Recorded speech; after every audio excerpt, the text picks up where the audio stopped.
कालिदास थे विक्रमादित्य के शासन में। जी जी। अहंकार हो गया बुद्धि बल का। बुद्धि बल का अहंकार तो खतरनाक है। एक दिन गए थे शिकार पर विक्रमादित्य के साथ, भटक गए, एक झोंपड़ी पर पहुंच गए दोनों। तो प्यास लगी थी, जल मांगा अम्मा से। अम्मा ने, एक बूढ़ी अम्मा, बहुत बूढ़ी अम्मा हो चुकी है, उस बूढ़ी अम्मा ने कालिदास से पूछा कि पहले परिचय बताओ तब जल मिलेगा। अब राजा अपना परिचय नहीं देता, ऐसे थोड़ी दे देगा कि हम राजा हैं, ऐसे कालिदास जी परिचय थोड़ी दे देंगे। तब कालिदास जी यहां पर दूसरी बात कहते हैं, कालिदास जी गुप्त बातें करते हैं। कालिदास जी कहते हैं अम्मा सुन, हम यात्री हैं। अम्मा ने कहा यात्री तुम नहीं हो सकते, यात्री तो केवल दो हैं, सूरज और चंद्रमा, जो यात्रा पर हैं। अब यहां पर कालिदास का दिमाग ठनक गया कि अम्मा कुछ गूढ़ बातें कर रही है। तब कालिदास ने कहा कि सुन अम्मा, हम अतिथि हैं। बोले सुनो, अतिथि भी तुम नहीं हो सकते, अतिथि भी दो हैं, धन और यौवन। धन आता चला जाता, यौवन जवानी है, अतिथि की तरह चली जाएगी। कालिदास ने कहा कि अम्मा हम परदेसी हैं।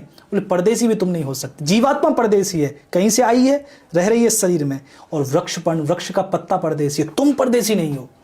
कालिदास बोले अम्मा हम क्षमावंत है, क्षमा करने वाले हैं, हम इतनी ताकत रखते हैं। बोले क्षमावंत भी तुम नहीं हो। पृथ्वी और नारी, ये दो ही क्षमावंत। ये पृथ्वी तुम्हारे सारे अपराधों को क्षमा करती है, और नारी, एक नारी में ही सामर्थ्य तुम्हारे सारे कुकृत्यों को क्षमा करने की। कालिदास ने अंत में कह दिया कि अम्मा हम राजा हैं। अम्मा बोली राजा भी तुम नहीं हो सकते, राजा भी केवल दो हैं, इंद्र और यमराज, यही कल्प तक शासन करते हैं, तुम छोटे मोटे राजा। तब यहां पर कालिदास कहते हैं कि अम्मा सुन, हम जिद्दी हैं। बोले जिद्दी भी तुम नहीं हो सकते, जिद्दी भी दो हैं, बाल और नख, ये बाल काटो उगाते, नख काटो उगाते। कालिदास कहते कि अम्मा सुन, हम गरीब हैं, बहुत गरीब हैं। बोले तुम गरीब भी नहीं हो सकते, गरीब भी दो हैं, एक बकरी और एक कन्या। वो बकरी गरीब है जिसका मेमना कटने जा रहा है, उससे गरीब कौन होगा? वो कन्या गरीब है जो अपने पिता के घर रह रही है, और एक दिन पता चलता है कि वो घर उसका नहीं है, उसके बराबर गरीब थोड़ी हो। तब यहां पर क्या कहते हैं, तब यहां पर कालिदास कहते हैं सुन अम्मा हम हार गए।